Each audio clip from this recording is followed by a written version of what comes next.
So, is this room mic working if I'm standing here? So, people in the back, Andrea, can you hear me?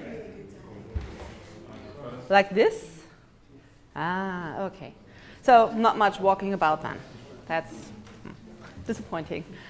Hi and welcome. I'm going to be talking about Agile accountants and other types of professions in an Agile environment. I had this friend, Mary Williams, who talked here several times, and I told her how much I had heard about Agile on the beach and how much I really wanted to come. And she was like, yeah, so if you really want to come, what they really dig is Agile outside of IT. And I'm like, so strictly speaking, we are an IT company, but, well, we've got accounting, and legal, and HR, and we've got customer support. Heck, we've got a restaurant and we've got a kitchen crew. And they're all working in an Agile way. So I can make this work. Because we are Agile with the whole company. It started in the product teams, but now we're all doing it. A little bit of background, I work at sipgate. We are a telephony provider for individuals and for small and medium-sized businesses. Oh, I get feedback. Can you still hear me? Okay. In Germany and in the UK.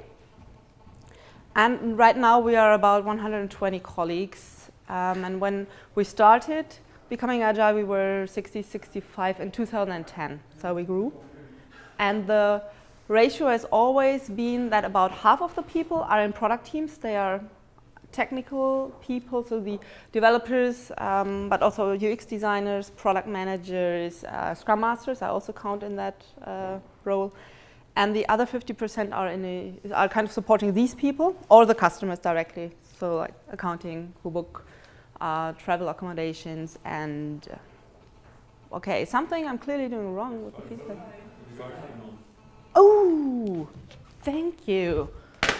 That was just to have a watch. Okay, now I'm completely out of touch with time. Thanks for the hint. Yeah, and then customer support, obviously. And we're all co-located in Germany. And so, shocker, many of the ideas from IT and many of the practices do carry over into other fields. Stand-ups. For a while we had a marketing team. They are now distributed among the product team, so they did a stand-up. Kitchen crew, accounting does stand-up. So that works wonderfully. You don't have to do IT. Pairing. You can do pairing across a lot of roles. Also, so this is the accounting team.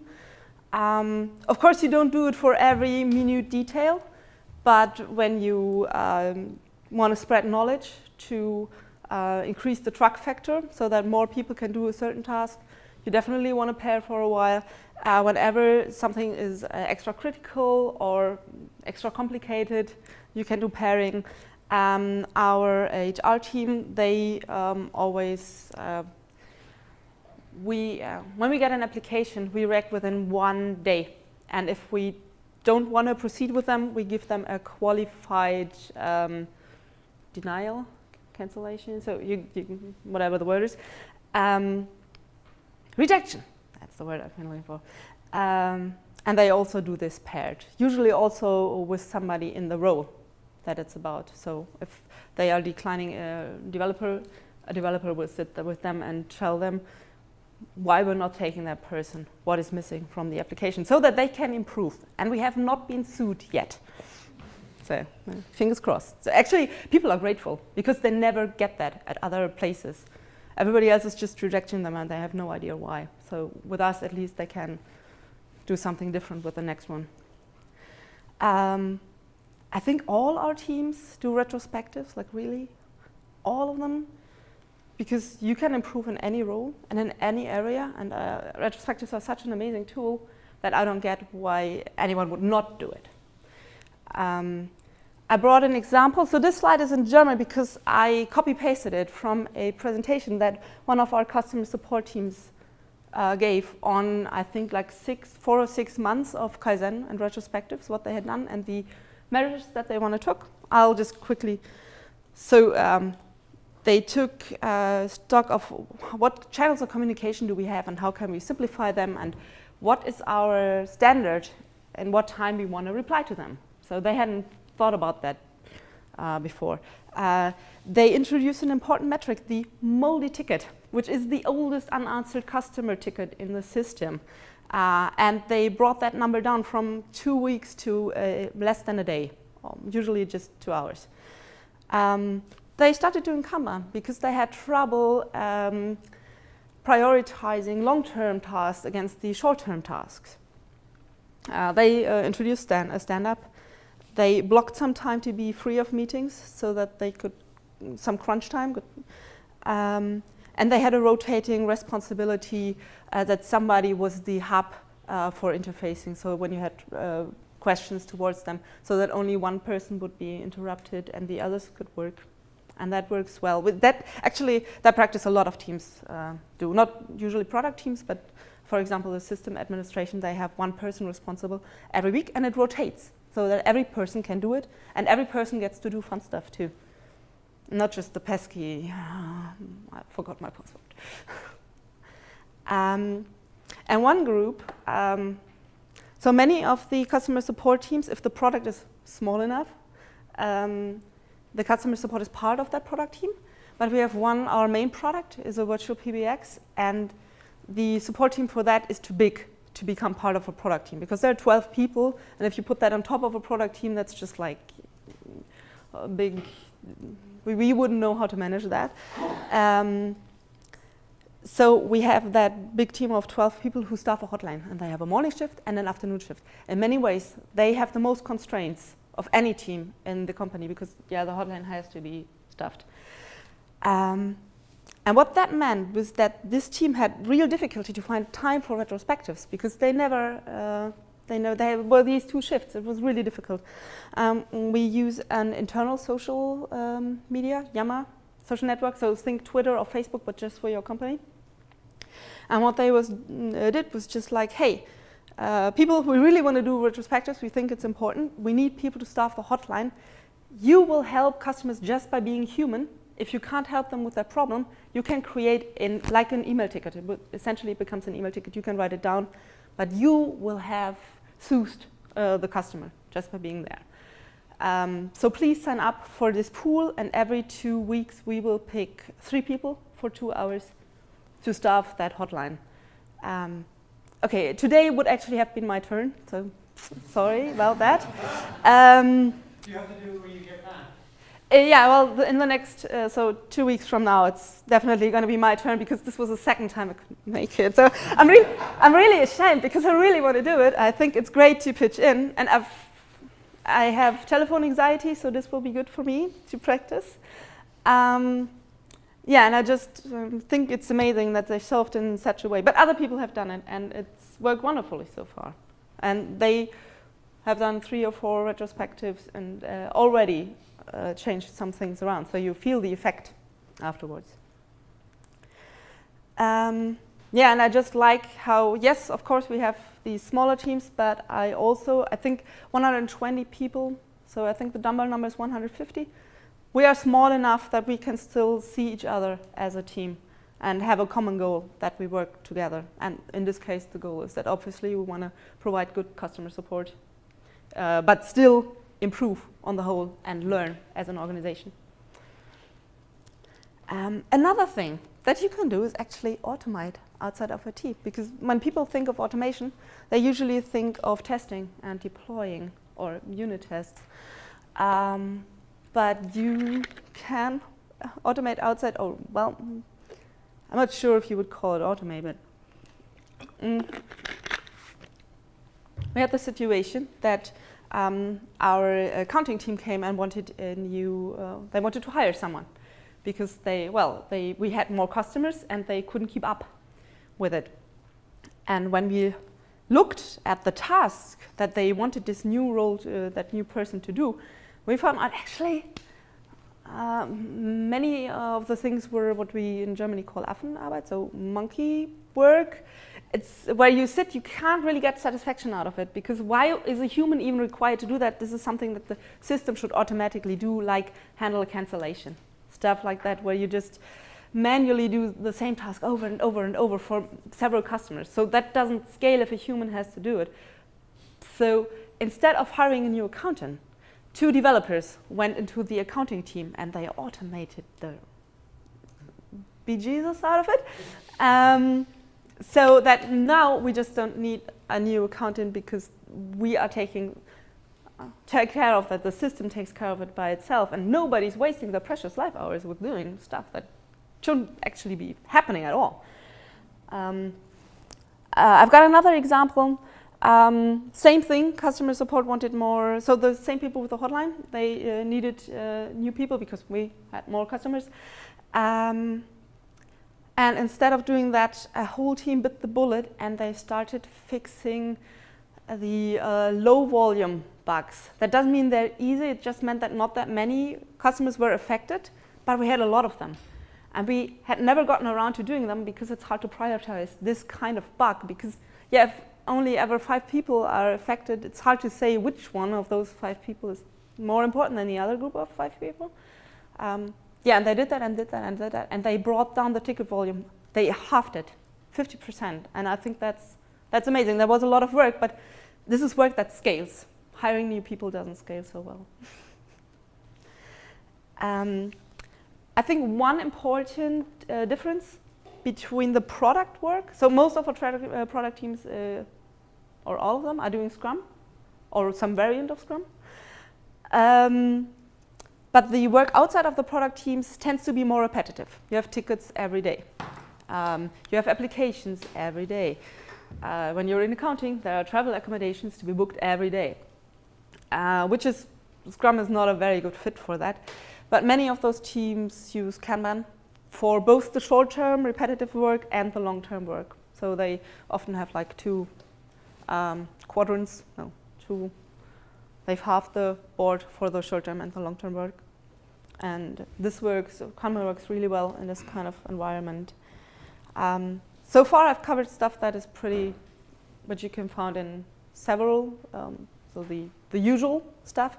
We've got some specific solutions based on the belief that we want decisions to be taken by whoever can best take that decision. And it's usually not a manager. And we don't have that many of them. And that means, I don't know if any of you have been to Adam's session yesterday. He talked about Agile performance management. And we are doing the same thing by different means. So we were convinced that it's not really cool to hear by some manager. And we don't have middle management, so we wouldn't even have had anyone who could do it. But it's not a good idea for them to just come down once or twice per year and tell you how you're doing, because they're not there with you every day. How are they supposed to know what you do well and where you excel at? So we give feedback to each other every 6 months, and you choose your own feedback givers. So that means you can choose different people every time. But I mean, usually you pick people from your team because they are the ones that are working with you. And this has been really cool for us. The structure that we use is that we collect the so keep up the good work, this is going great, the ideas. And that's not necessarily because we think you need to improve, but sometimes it's also about growing yourself as a person. So, for example, hey, you have this interesting topic, you started to React now, maybe you can do a talk at a user group, stuff like that. So, opportunity for growth. And the highlights. This is my personal favorite because you usually never get to hear that. You don't get to hear what makes you unique and what would be missing if you were gone. And that's a really cool thing to hear. Very powerful. On top of the peer feedback, we do peer recruiting, which means that the team who is looking for someone, or the wider role, it depends a little. So we have an HR team, and they will coach you and guide you. With that, they will be with you for the way, but the team writes the job description, they view the applications, and this is all not as time-consuming as one might think. We've found ways to deal with that pretty efficiently. They do the interviewing, again, with an HR person there. They take the ultimate hiring decision. They mentor the new hire, and they give them feedback. Well, what I just said, so when you're on probation, so in Germany that's typically 6 months trial period, you get feedback twice after a month and after 4 months so that you can improve. And if it doesn't work out, the team also has the responsibility to let go of someone, and that is extremely hard. I'm aware it's obviously much, much harder for the person that's being let go, but also for a team to be mature enough to say, this is not working out for us. That is a very hard decision, and to deliver it is very not easy. You don't deliver it with the whole team, just like 1 or 2 people, because otherwise it's just me. So, and this was, yeah? Sorry, can I just ask that across the whole organisation or just in the product teams, the group? I don't really get the question, So sorry. is it just the product teams that do what the previous Okay. slides, or is it across the whole Okay. organisation? Is it just the product teams? No, it's across the whole organization. We're currently looking for an accountant, and the accountant team is doing that. And so, like 1 or 2 years ago, when a team would have come and said, we want to hire a new person, that would have been it. Yeah, sure, let's hire someone. But as I mentioned before, with the accounting team wanting someone and the customer support teams, this process actually allows us to step back and look at the company very holistically and strategically. So where do we want to go? And ask a question whether we are actually fixing the problem, or if this is just a quick fix for a problem that will come up and again, because we have too many tickets, or we haven't automated properly. So this is actually more than recruiting. We coined the name before we realized actually we're doing more than that. We're not just recruiting people. Sometimes we find a completely different solution for it. But we are still looking for an accountant. And the question is, how do you interview someone to be an agile accountant? As we all know, agile is a mindset. When you hire a developer, you can ask them, have you ever worked with Scrum? Have you ever worked in an agile team? Did you like it? Do you like to pair? With an accountant, these kinds of questions don't make sense because most of them have never heard of it. We get a lot of applications, and maybe like 1% have the mindset that we are looking for. So I brought some questions that we ask. Not me personally, because I've never hired, I'm not an accountant, so I'm not hiring an accountant. This is hear and tell. One such question is, what is the worst task that you have to do at your current job, or your, so maybe even former job, or that you had to do? Because we follow it up with, what did you do about it? And we are looking for initiative. We are aware that there are situations where you can't really do anything. So if you get stuck with a really dull task that you think could be handled differently, it doesn't matter because you're the intern. And that's okay. So we can take that, we can take context into regard. But it's very interesting to see what ideas people had to fix that, if they've tried to fix it. So that helps us figure out the mindset. Another one is the accountants book our hotels and travel accommodations, and we've got a process for that. But we give them the scenario. So somebody jumps the travel process because they have to go there tomorrow. It was short notice, it's not usual, so how do you handle it? And what we want to see is that they are willing to make it work, so that they're willing to make an exception and not standard process, because yeah, we want to get stuff done. So, and here's the even more interesting question. So you help that person, they were really happy, and now you notice that more and more people jump that process. And it affects your work, it interrupts your workflow, and you can't really get around to all the things you have to do. What do you do now? One possible answer, and it's a mechanism that we use, is to introduce office hours. So that's an idea people could have.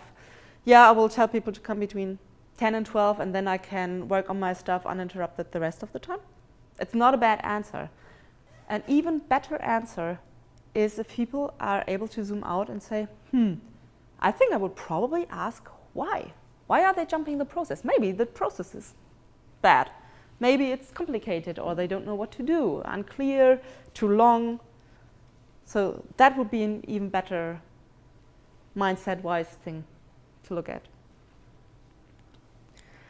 And I think Eckhoff said, a bureaucrat is somebody with the power to say no, but not the power to say yes. And I feel that our bureaucrats are very, very different. They are enablers. They have working agreements. Our legal team has a philosophy. Because they are aware that in an agile environment, when we want to ship, most teams have 2-week sprints. That if we launch a product, we don't want to wait 2 months for the terms and conditions. So that is something that has to come fast, and they are aware of that, and they work with the teams. Another one is that I don't want somebody to talk legalese to me. I want somebody to give me a risk assessment of, can we position it in the way that we thought? Can we phrase it like this, or will that fall down on our feet? And they are very good at that too. I've once had a privacy guy in a different company who just gave me the law, and I'm like, yeah, I'm not interested. I want your interpretation of how risky is the stuff that I want to try, that I want to do. So I think our bureaucrats are really, really good at that. We have a few enabling factors that allow us to do the things that we do. And one is that we have permission, implicit and explicit permission to handle stuff on our own, which translates into a big bias for action. So if there are 2 people discussing for 50 minutes very heatedly, we will usually end with a, can we try that? Can we try that without, so if it doesn't work, doesn't matter. So is it bad for us if we then find out it doesn't work? And then we will usually just try it. I'm now about to tell my favorite sipgate story. The usual, I do not get applauded for that at home, because the usual sipgate stories involve parties and who was drunk and did what crazy thing. This is not such a story, but I think it illustrates our spirit very nicely.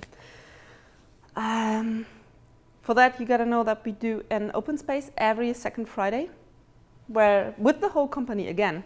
The only people, the hotline people, they have like drawn the short straw. They can only ever attend like every second time or every third time. But usually the whole company is there. If you don't know open space, it's an impromptu conference. Imagine it as a very small scale impromptu conference. And what happened was that the accounting team, they rarely do sessions, but this time they did, and they were like, what happens is that they had gotten in April of 2015, they had already had 5 expenses handed in for team building events. And in all of 2014, they had 1 team building event. They thought that was something of a troubling trend there. And up until that moment, I hadn't been aware that there was something such as a team building event. I knew team event. Team event is you get money, and then you go with your team and go go-kart or bowling or mini golf or something like that. And then you go to a restaurant and have fun. So it's generally a very nice evening. And this is on your free time. That's the important distinction. A team event is something that you do in your free time. A team building event, so the money and everything applies, but it's on the company time. And 4 or 5 hours more or less. So we have a time clock. We don't have trust-based time. We don't want people to do overtime, so we actually clock. So and 5 hours more or less on the clock do make a difference, and that was what the accounting team was concerned about. And they made it a session, a discussion session. They wanted to come up with criteria because they said, we can't decide that. We can't go to a team and tell them, this is not a team building event, this is a team event, and you don't get working hours for that. And they didn't want to take the decision. And there were new hires in the room, and the new hires were like, yeah, well, it's about money, obviously, it's a top management, it's a management decision, we can't decide that. And the older people were like, who, if not we, can decide that? Of course we can decide that, and we're gonna. So what we ended up with was just 2 short lists of criteria. A team event is in your free time because you want to do that. If you like these people, they are great. This is the awesomest team of all time, and you really want to spend that evening with them. And it's typically just in the, maybe you leave a little early, but it's in the evening. A team building event, you're not really looking forward to because this is going to be hard work. It's not going great. You have some work to do. It's typically also the whole day. So that's why it's on the company time. And team building event, very, very necessary, very important, not so much fun. So it's okay that it's on the company time. And that was that. I think it fixed the problem. We've never heard of it again. And yeah, again, here the team is the whole team that you can ask for input and advice. Well, permission is nice. You also need to have the opportunity, the time and the space to actually do something. If I am permitted to do stuff, but I never have time to do it, yeah, great. That doesn't help me so much. We have ample opportunity in the ways that we eat together. We have breakfast and lunch together. So you can talk to people and you can do the kurzer Dienstweg. So it's the short process, the short administrative process, as we say in Germany. So you can short circuit certain things by, well, we don't have that many processes to begin with. This is actually, I think, the official way to do things for most things.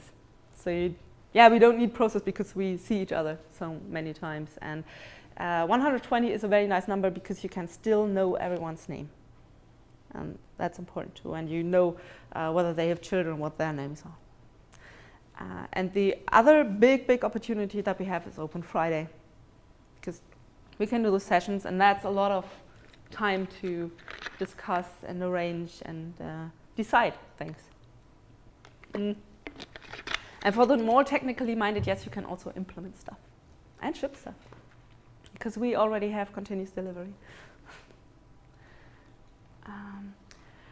And the last enabling factor is actually job safety, or I'm not sure, I didn't call it psychological safety because the Google thing, because I'm not sure they're the same thing.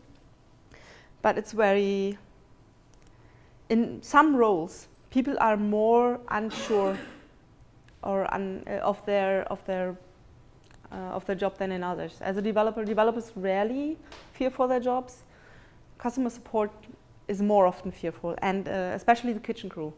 So they also do retrospectives. It's really hard. They needed a long time to build trust because apparently restaurants usually are very hire and fire.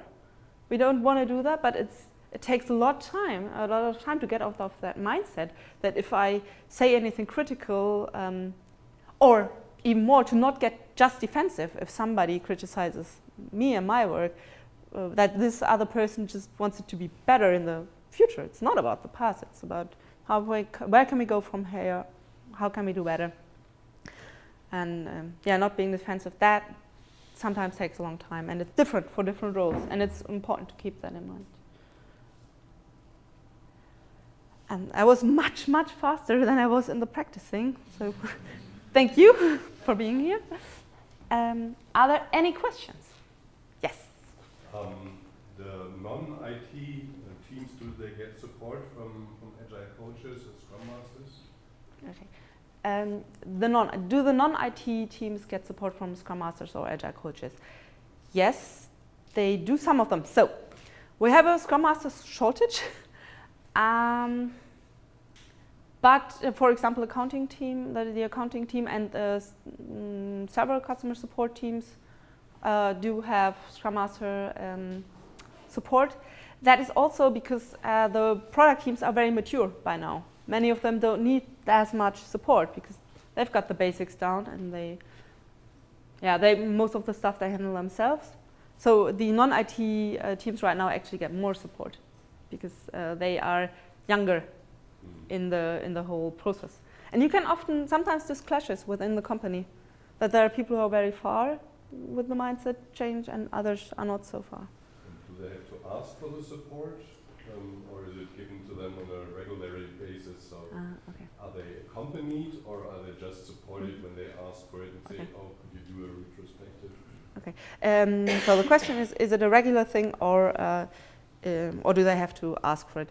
It's a regular thing for most of these teams. So they have a Scrum Master, and that Scrum Master will do all the usual thing. So even if they don't do Scrum, the role is still the Scrum Master. It's a little differently, obviously, but just, yeah. But there are teams who would like to have a Scrum Master and can't get one because we just don't have enough. I am an on-demand retrospectives facilitator, but that usually means that the team on-demands me for every retrospective. So as in, I do it automatically unless they tell me to stop. So, but they have to ask once. Yeah? It sounds as though you have a very flat organisation. Yes. Without layers of middle management, but did you have to make any organisational changes to introduce Agile into non-product teams? Okay. It sounds like we have a very flat hierarchy. Did we have to introduce any organizational changes to ensure that flat hierarchy in the non-IT teams? Barely. Minimal. We never had that much hierarchy. We found Agile and Scrum just when we were on the way to becoming a normal company because, we were getting bigger. It was getting more difficult to handle, and so I wasn't there then, but they thought that they would have to introduce middle management to just handle the complexity and the intercoordination. We had the classical silos, so a web team, a Java team, a middle management team, a room full of project managers. And Agile and Scrum has helped us to circumvent that and to not do that because the teams are mainly, and teams do not have a team lead. They are mostly autonomous.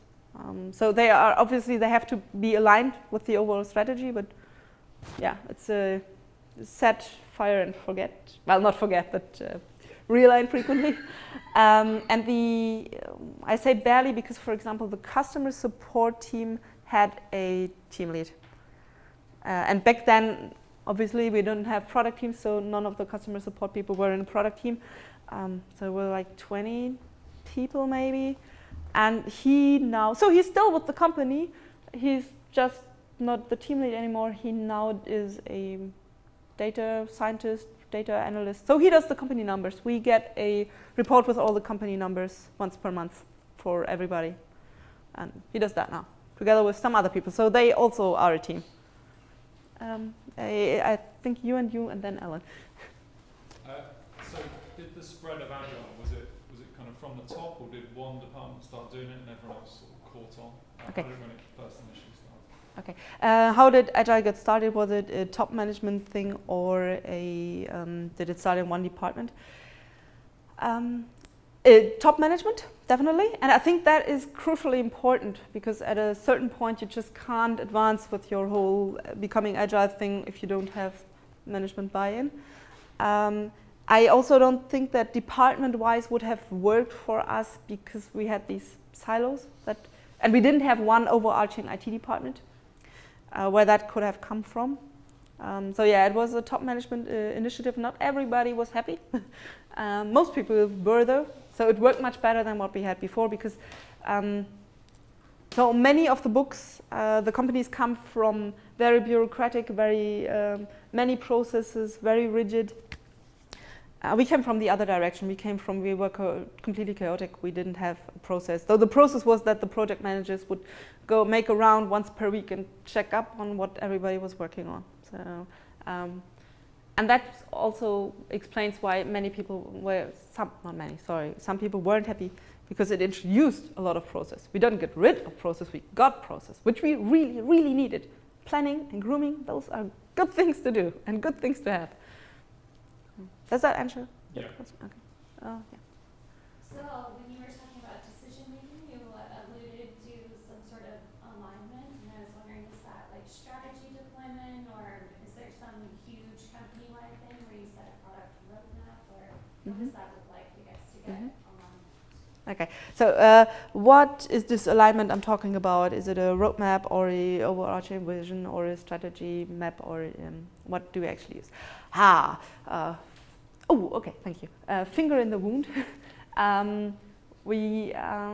We're a bit lacking in the overarching strategy, so we're working on that. We know that this is something that we can get better in. We do have a product roadmap, and we have a general idea. I think what also helps to keep us aligned is we have something that we call a brand personality.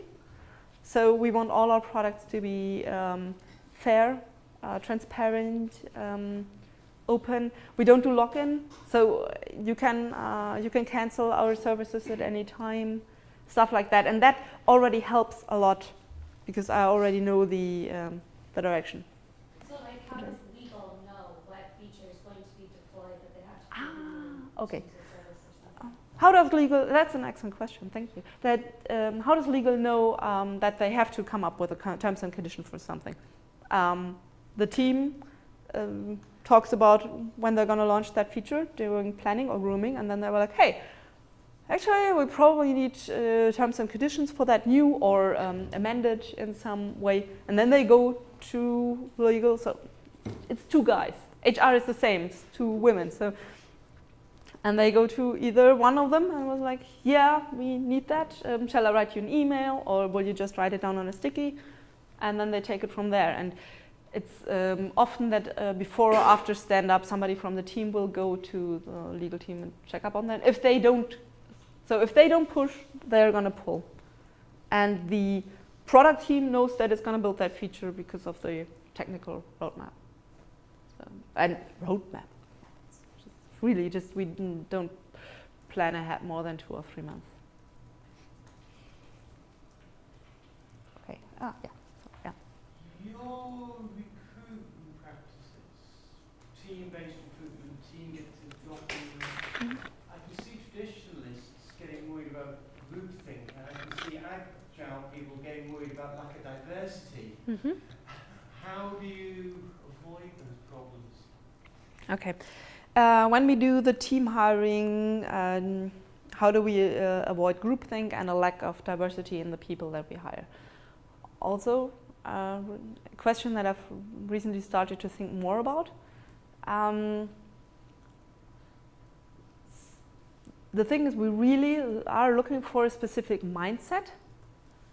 I'm trying to see a trend of whether that limits ethnically or gender things that we're looking for. What I do know is that the number of women has steadily gone up since we've started with Agile. Minorities, I wonder if they have stayed the same or gone down. So it's a question that I still need to think more. I'm aware that this might be a problem, but no, actually, I've thought about it in the context of introverts versus extroverts before, because you really, you have to talk to a lot of people to get stuff done and interface. And if you are the kind of person who wants to sit in the corner and program there, this is not going to work well for us. But we do have a sizable number of introverts, and it works, I think, because when it matters, they do manage to, they do say what they mean, and they do have an opinion that we value. And in retrospective, the usual thing that we do is that we collect. So everybody gets to scribble quietly, and then we collect. And I sometimes wonder to what extent that helps introverts to just it's funny. Introverts tend to have fewer stickies than extroverts, so it even translates into the writing. But they're still important ones. So I've thought about it in this context. I think it's easier for extroverts, but for introverts at the right time, it can absolutely work. I'm not sure this answers your question. Sounds like it's work in progress. Yes, it is a work in progress. I'm sorry, I will think about it some more. I really like the Open Friday concept. I was wondering if you could just talk a little bit more about the structure of that session and how that works. Okay. So, Open Friday, how does that work? How is the structure? Who of you has never heard of either open space or a bar camp? Okay, a few people. Okay, open space technology works in background story. The Owen Harrison, I can never remember the Owen Harrison, thank you. I can never remember the order of the names. He noticed that at conferences what he really liked were the coffee breaks and the evenings where he got to talk to the other participants, and he wanted to maximize the coffee break time. And so he thought of open space as a format to facilitate that. And how it works is everybody who's there gathers at a specific time. We do it every second Friday at 10 o'clock. And then everybody who has a topic that they want to address, and it could be anything. It could be, when I come back from this conference, I will definitely give an Open Friday session on at least one of the talks. I don't know which one yet. Got one in mind. Or you can do a discussion like the accountants did. Here we need criteria, and we don't feel we can take this decision. It can also be many of them are technical. I want to write a Chrome plugin to enable click to dial. What you have is it's a whole talk in itself. I can give you slides and articles. You've got a timetable, like at a conference. You've got the rooms, you've got the times. It's just empty in the beginning. And then everybody writes a big sticky for their session. And here, I'm going to offer Git for beginners. We have lots of people who are non-technical but use Git, for example, to push a new job description online. Git for beginners in the big conference room at 11. And then you paint it there, and there's a long line of, so hopefully there's a long line of people. It has a cadence to it. So it's not so many sessions. Next Open Friday, many sessions, and not so many sessions. The even flow, we struggle with that. But, and then the next person comes and pitches their session very, very briefly, puts it up. And then you can we take a picture of it, we post it in the Yammer, or you take a picture so that you can look at it throughout the day. And you go to the sessions that interest you. And if a session is not interesting any longer, and you feel like you don't learn anything and you can't contribute anything either, then you just leave. It's called the law of 2 feet, and it works really excellently. And that has also spread over to other parts, that people are now comfortable enough to leave a team.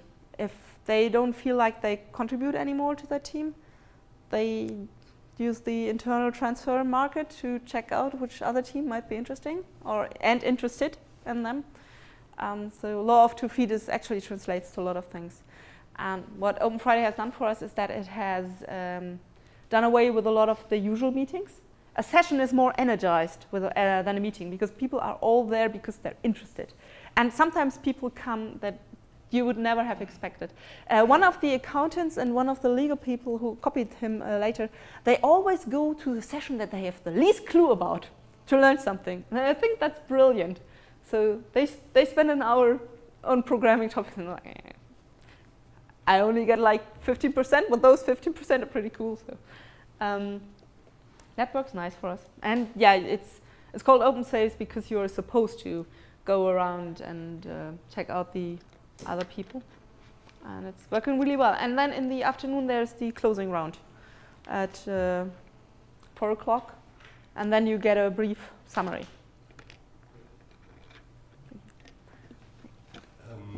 You said that decision making works the way that each decision is made by the person that is best suited to make that decision. That sounds like a very simple principle, but I can imagine that it can become complicated in practice.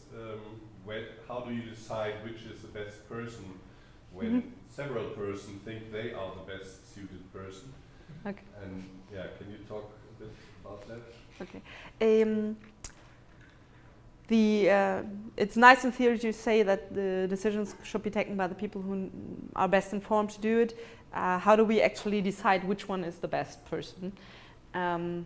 Especially if several people think that they are the best one to take the decision. It's never a single person, or very, very rarely a single person. It's usually a group of people. So the whole team, whole product team, or across the different roles, we have communities. So all developers meet once per week, for example. All UX designers meet once per week. So if it's a technical decision, like a very, very early decision that was really hard for us was switching from Perl to Java. So that is taken in that community.